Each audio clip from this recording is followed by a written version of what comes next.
Hi, everybody. Good afternoon. Thanks for being here for the weekly KW Technology Community Webinar.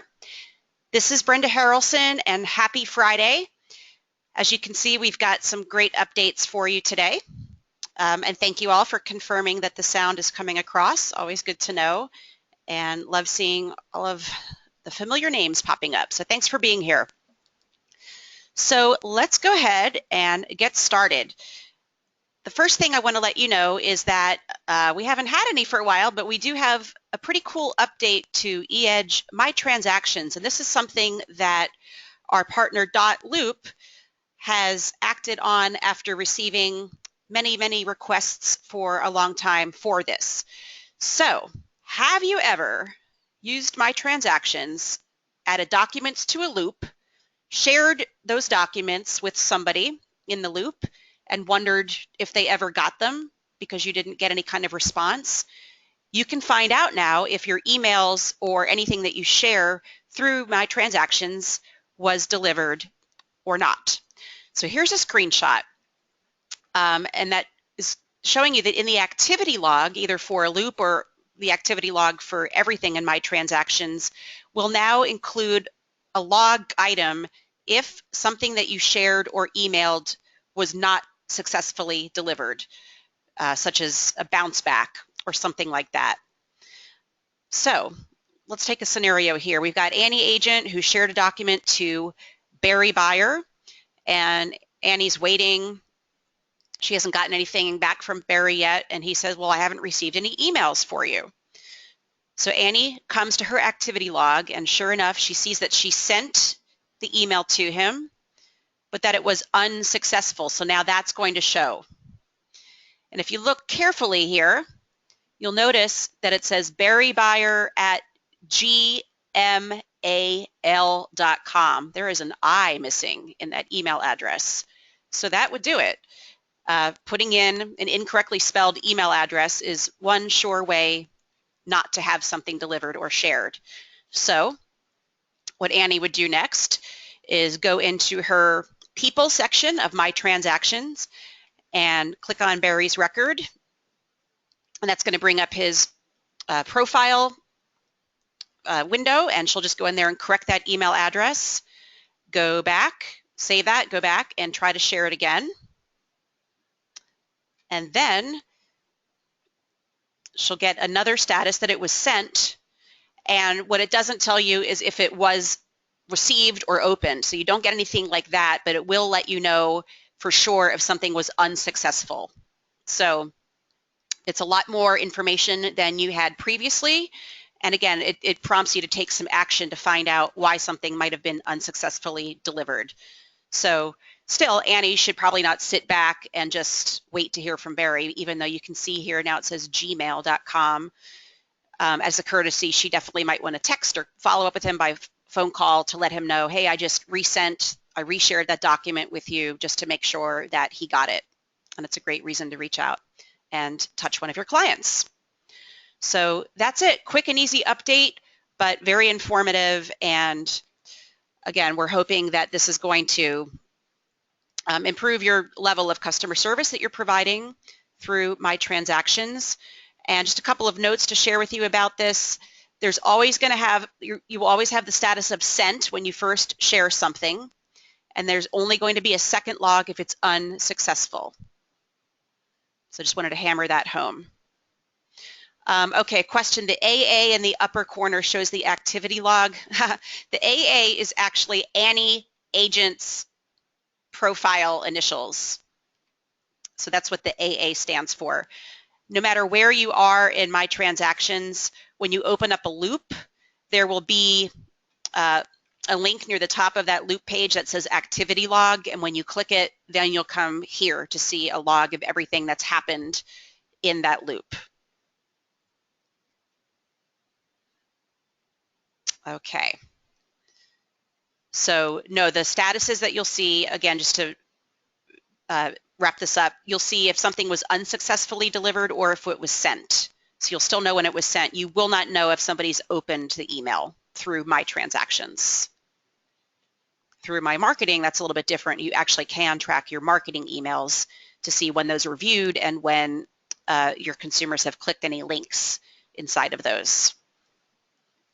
Okay, so now we're going to move on to a topic that has created a buzz since Family Reunion when we announced that we have a new listing agreement with Zillow Group. And to talk about this, we have David Ponton. He is our training and implementation team, to be exact, manager. And David is going to take over the reins here for a moment and talk to you about this new listing agreement with Zillow Group. Wow, Brenda, you make me sound really important. Let's see, can you see my screen okay? Hopefully I did this right. You did it perfectly, yes. Yes. Success. Love that. Okay. So at Family Reunion, of course, we made this big announcement that we had this new and improved listing agreement with Zillow Group. I kind of want to walk you through kind of how it came about, what it looks like, what it means for our agents, and then answer any questions that you've got. So before we can really talk about where we're at, we kind of need to know where we came from, right? If you remember, this is what our listing treatment used to look like on Zillow. I'm going to talk a lot about Zillow. What I really mean is Zillow Group.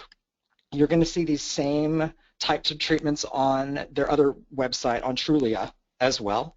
So our previous agreement basically said that no other agent could be displayed on our listings. Well, in doing that, what we created here was a big blank space in that our agent's brand wasn't being displayed either. So when we went into this new negotiation with Zillow Group, I like to call it the battle of the blank space. Right. We went into it like we go into everything, right, with that win-win mindset. We, of course, are all about promoting our agent's brand and wanting to make sure that the Keller Williams listing agent was accurately represented on all of their listings. Zillow Group, of course, is interested in selling advertising to agents. That's their whole business model. That's why they exist. So when you go into that with that kind of a mindset, this is where we ended up, right? You can see the old treatment on the left and the current treatment over on the right. We put this in front of quite a few of our top agents before we signed any kind of agreement, just to make sure that this was okay with them. You know, is this a good reflection? We like to think of it a lot as planting your yard sign in front of that listing. Right? It's a nice balance. So let's take a quick look at that actual contact form, because this is where you're going to get questions from your agents in your market center. Right? Everything at the top, like I said, that's your yard sign. Right? That's going to be your name, your photo, your phone number, your brokerage. All of that's pulled from your Zillow profile. Again, we're talking about your free Zillow profile. So make sure as you're talking to your agents in your market center, you're really encouraging them to claim that. And I know Brenda's talking about digital identity in a little bit, so I won't steal a lot of her thunder. But this is really important. Again, up at the top there, when somebody clicks Contact Listing Agent, up at the top above that blue line, that goes to your free Zillow profile, and any leads generated from that page, of course, go back to that agent. So then we get this blue line that happens in the middle, right? Everything below that, that's Zillow's win in this win-win. Right, this is their opportunity to promote their Premier Agent program. So the contact form there, of course, is going to go to a Zillow Premier Agent, somebody who's paid for that. But the most important thing to note here is just to remember that that Premier Agent's brand is not shown anywhere on this listing. Only the listing agent's brand appears on the listing. So to put that in context, for people outside of Keller Williams, right, people with other brokerages, they've still got the four-headed monster on all of their listings, right? This is what their experience looks like. Yes, very small on the side here. It says listing agent as opposed to Premier Agent, but it's really hard to tell who's what. It doesn't stand out the way that ours does. We also, I know at Family Reunion, Gary Keller talked a lot about the negative, what is it, negative 32% ROI for these portals, but we do recognize that we have quite a few agents who are still getting value from them. And so for agents who are paying for that Premier Agent treatment, if you select this as one of your 10 or whatever the terms of service are now. This is what your contact form looks like. So again, it's only your brand that's represented, and all those leads go back to you, the listing agent. All right. So with that in mind, just like we did before, down at the bottom of those listings, we still have that listing provided by, which bounces back to the listing landing page on kw.com. Right. So again, and all of these leads will go directly into that agent's EEdge account. All right. So just like it was before, that link at the bottom bounces back to kw.com, and that goes into EEdge. So with all of that in mind, right, take this back to your agents. We've secured the branding for all of our agents on their listings, right? Theirs is the only brand that shows on their listings. We've planted that yard sign in front of the house. With that in mind, per Zillow's terms of use, they don't allow branded photos or descriptions on their website, right? They do have the authority to remove any offending content or completely take down the listing, altogether. All right. So with that in mind, we do realize that our agents are paying a lot of money for these listing photos, and they're their property. So watermarks are allowed, and you can see a good example of that down in the bottom left corner. Remember, the intent here is copyright protection, right? This isn't a giant advertisement for the agent. It's just a protection of the copyright. They ask that this is no larger than 5%. Okay, so no branded photos or descriptions. They can remove that, but again, watermarks are okay to protect the interest of our agents. So with that, let's see, Brenda, what kind of questions have been coming in? I know the questions field is all lit up. Yes, it is. What can I help answer? It is, and that's good because we had a feeling that this was still causing confusion out there. All right, let's go find the first one. Okay, so Jeremy has a comment that he's had agents losing leads because the listing agent link is still going to the premier agent, wondering if it's a link error. They followed the link, but they didn't fill out the form. Have we heard anything about that or any insight to that happening? I haven't heard anything along those lines. I do know that if you click any agent's name there, it should be bouncing out to their profile. If that's not the case, just email support@kw.com. Make sure you include the link to the listing on Zillow, and we'll work with their support team to make sure that anything that's not correct is happening the way it's intended.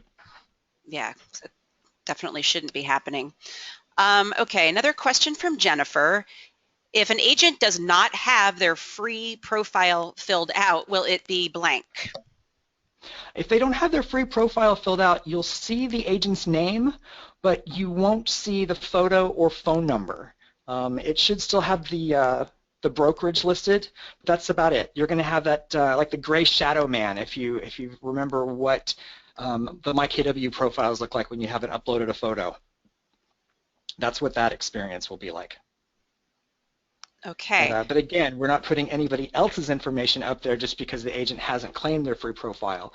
The agent's name is still displayed. They just won't have the photo because it hasn't been uploaded. Okay. A couple of questions. Maybe go back to the previous slide. We have a few questions about watermarks. Just going into, so Faye and Gail define watermarks and what can be there. So maybe just reviewing these bullet points one more time about what is and what isn't allowed, and the importance of having a copyright there but not taking up the whole screen with your picture, with your branding. Right. So a watermark is just that. It's intended to say who owns this content, right? You see the copyright and the agent team down there in the bottom left corner. That's a good representation of what a watermark is. It's not necessarily this big transparent thing that's plastered all the way across a photo, right? They do ask that it's no larger than 5%. But again, it's just a matter of saying, hey, this is my photo. Nobody's allowed to scrape this off of, another website and claim it as their own listing. This is mine. So it's an opportunity. I'm not going to say it's an opportunity for branding a photo. It is an opportunity for protecting the agent's interest. Okay, and some more questions about that. Would agent, I think the answer is yes, but would you have to file a copyright before you're putting that copyright on before you're using that copyright on your photo? Let me know if I've phrased your question correctly, Nicole, but you would have to go ahead and file that copyright. It's best if you do. I will say I've never seen anybody actually track it down and research it, to be quite honest. Again, the intent here is to protect the agent's property. So as to whether or not you have to file that copyright, or if you can just put, copyright anti-agent team, that's solely at your discretion. Yeah, again, as you said, it's to protect the expense and the effort that went into taking these beautiful professional photos so that nobody else can steal them. It is not really a space for you to advertise your brand. Did I say that right? Okay. You did a beautiful job, yes. Okay. More questions about the watermark. Can a URL be the watermark?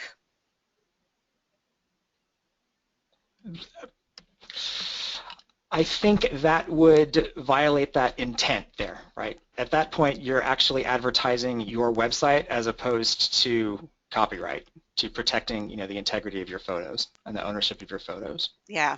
So I would say no for that. Okay. What we might do. It's a gray area. Yeah. You would have to check Zillow's terms of use. I was just going to suggest that before you put any work into, because now there's questions, how do you get a watermark on your photo? It would be using some photo editing software. It could be as simple as Paint, or sometimes I even use PowerPoint and just put text over a photo and save it. Well, however you do it, I would definitely go to Zillow's website, look at their terms and conditions, find any information they have on watermarks, and just make sure that you're compliant before you go to any trouble. All right. If you are a Premier agent, will your contact information be the only contact on your listing? Yes. That was the easiest question I'm going to answer all day. The answer is yes. One-word answer. I like a one-word answer. Okay. Hello, Wes. He is asking, is there anything else required to be in an agent's Zillow profile in order to link their listings to KWLS, such as an MLS ID or an email address, or does ListHub take care of linking the KWLS listing to the agent on Zillow? Yeah, ListHub will take care of that. This treatment is specifically for listings that are coming out of the KWLS. So if it's sourced from the KWLS, this is what your experience will be. Okay. All right. One more question, and then if there's any additional ones, we can either take them at the end or we'll download this question log. These are, because we're getting so many of the same question, this is a great time for us to consolidate these questions, get answers, document them, and put them on answers.kw.com. As you all should know, that's our knowledge base. So this way you'll be able to refer there and refer your agents there, because I'm sure you're just representing a smattering of the questions. So let's see. Great. Well, Brenda, I'm going to throw this back to you. We'll see if I get it right. Okay. And let's see if I can do this right. If I did it right, you're seeing topic number 3, extend your digital brand with listing portals. Yep, you look good. All right. Thanks for the confirmation. And thank you, David, for explaining that. And again, if you have more questions, go ahead and type them in. And if we don't get them on this webinar, we'll make sure we document the most concise answer, and we'll share that out with all of you if you attended the webinar, or even for those who haven't, we'll make sure it's available. So speaking of Zillow and listing portals in general, it's a great time to talk about how you can leverage those portals to extend your digital brand. So David mentioned the Zillow profile. which is free. And this extends beyond Zillow. Here you're seeing some of the setup screens to get your free profile on Trulia, Realtor.com, and Zillow. But the Zillow group receives 60% of real estate traffic. So that's where the consumers are going. That's where their eyeballs are, as we like to say. So your consumers are already there. So that's a really great reason for you to extend your brand and make sure, as we always talk about when we talk about your digital brand, your online presence, is that it is consistent across all channels, especially as you're taking them from the portal off onto your own website or listing landing page. So a couple of things to keep in mind when you claim your free profile is to make sure that you're using the same email that you're using in your listing feed with KWLS. That way your profile is linked to your listing with that email address. The more you add, the better your profile will be. As you can see, when you add a personal photo and your contact information, and you've made sure that that's all up to date, if you're the listing agent, that's what's going to be shown there next to your listing. You can also include a link to your website, marketing copy in the About Me section. Again, use this profile to your benefit, max it out as much as you can to really make yourself stand out. As you can see here, the middle screenshot is showing the Zillow profile setup screen. The very bottom field is a placeholder for a profile video. So we all know the power of video. Why not have an introductory video, or maybe even a collection of client testimonials that you've put together into a video, and include that on your Zillow or other listing portal profile. So again, think of these profiles as just one more opportunity for you to promote your brand. Once you create your free profiles, make sure that you've got a commitment and a schedule to keep them current. It's very important that they're up to date so that you look credible when somebody's checking out your profile. So that's the same rule that applies with your website, with all of your social media networks. It's not a set it and forget it one-time deal. This is an ongoing job that you need to stay on top of to keep all of your profiles up to date. Anytime you make a change to your branding, if you get a new website URL, any recent sales that you've made, anything that you want to brag about, new certifications or educational achievements, add that. But keep in mind that these profiles are viewed by consumers, so you want to put those achievements or certifications in terms that consumers can understand and appreciate, rather than the acronyms only known to those inside the real estate industry. These are great places also for you to promote your unique selling proposition, and your profile page is one great way to communicate that. And then in general, just actively participating on these portals beyond having a profile and having your listings posted there. Get involved in discussions, interact. There are Q&A pages on homes, so if you ask or answer questions, boom, you've just done some marketing for yourself. When you add photos or you start conversations on a neighborhood page or a city page, you are sharing your local expertise, proving that you're the expert. Again, your name is getting out there more and more in front of buyers and sellers in your local area. And then when you participate in discussions, you're building relationships. Again, all of that is going to help lead you to potential clients and make connections with other agents so that you can exchange referrals with them. And finally, do as Chris Heller does. Make sure you have a consistent profile photo across all platforms. So if you go get a new professional headshot, you're going to update it everywhere, on the listing portal profiles, your website, social media, so that you have a consistent look and feel and people know that this is you, and that you're keeping everything up to date. You are still in business. You're going to come across as much more credible that way. Okay, just a few more items to get through, and then we can look back to questions before we wrap up. So looking ahead to next week's webinars. So we've got number 1 off the list. We're wrapping up today's KW Technology webinar on Monday we have our Systems for Success webinar. So the first Monday of the month is where we talk about, we get back to basics and how you can use KW technology to focus on those basics. When you practice the basics, that's when you become a master. So spring cleaning for your database, Kevin is going to be talking about the fact that as long as we've had systems to manage our contacts, the saying garbage in and garbage out has always held true. So you don't want inaccurate or incomplete contact data. That's not going to help out your marketing campaigns.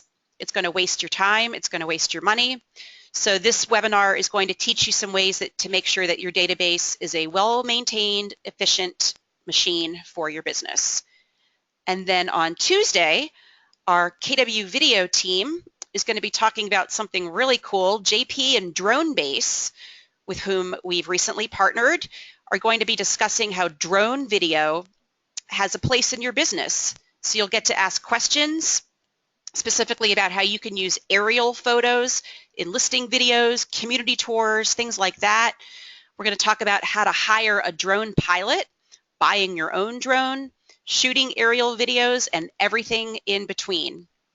So that sounds like a really fun webinar. That is Tuesday at 1:30 Central Time. Okay, so before we go, something fun, and that is this week on Tuesday, a certain search term on Google really blew up the Google Trends. Curious if anybody knows what that search term is. And if you know it, go ahead and type that into the questions field. Simultaneously, I got two of the, yeah, it's, so many of you are close, but one person got it. Jeremy got it right. It's all related to Super Tuesday, and this is regardless of what side you're on. I am not promoting one side or the other, but I just found this very funny that the number one, well, I don't know if it's the number one search term, but a search term spiked Tuesday night, how to move to Canada. So Google Trends showed that, here's a snapshot of Google Trends. The searches spiked more than 350% Tuesday night, and then it went up to as high as 1,150% before it settled down around the 500% mark at the end of the day. And then if you really want to dig into this, you can see where that search term came from. It's broken down by state. It looks like most of the searches came from Massachusetts. So anyway, I just found that very interesting. And there is a warning at the top of Canada's website where you can go to see if you're eligible to move there that says you may experience delays while using the website. We're working to resolve this as soon as possible. There might be a spike in visitors right now. So anyway, enjoy that little tidbit. Share that at your parties this weekend. And we have a few more minutes to look at questions that have come in that we have not already addressed. Okay, a question came in if we're going to be adding webinars to the KWU Connect calendar. They are there, yes. So you can go there. Right now, we don't have a great way to filter out which ones are tech webinars versus any other events. You can filter out and see which events have been posted by KWRI. So that would at least what the KWU Connect calendar is essentially replacing is the My KW scheduled events calendar. And I'm talking without any visuals here, so let me go ahead and just bring up the page that I'm referring to so you know what I mean and where you can start to expect to see your training events showing up. So here I am logged into My KW. And you should be seeing my home screen. So for the near future, you will still have this section here. So all associates can see these scheduled events. We have been in the habit of putting our KW video and technology webinars in this space. Other departments at KWRI as well will advertise events such as MAPS and KWU. So this has been the go-to place to see what's coming up, but it's only limited to the next 5 business days. And probably more than you need to know, behind the scenes, it's not the most smooth process to put events there. So what we will be doing across the board in the future is we'll be adding those events to KW Connect. Let me bring up that screen.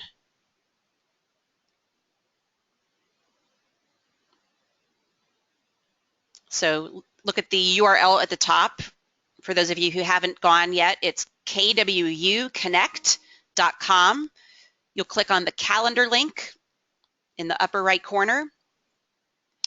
And for those of you who are affiliated with a market center, which I am not, but if you are, you'll see the calendar will show your market center events, if your leadership has added any regional events, and then anything in gray, like you see here, are Keller Williams Realty International events. So for example, here is Monday, March 7th, and we've got a couple of classroom training events going on at our headquarters office, and then at the very bottom is spring cleaning for your database. If it makes you log in, just go ahead and provide your username and password, and then there you have an overview of the webinar. Click register, and it takes you to the GoToWebinar registration page.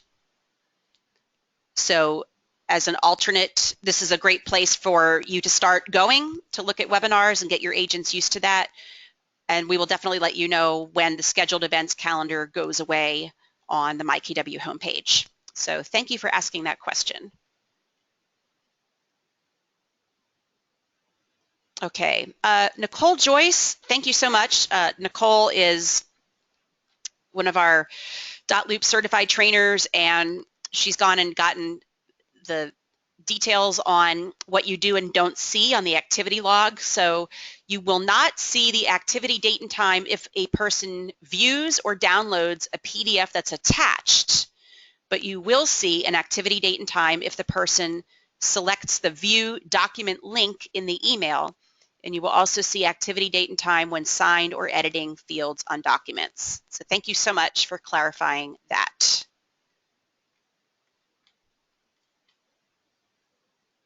Okay, David, are you still on the line?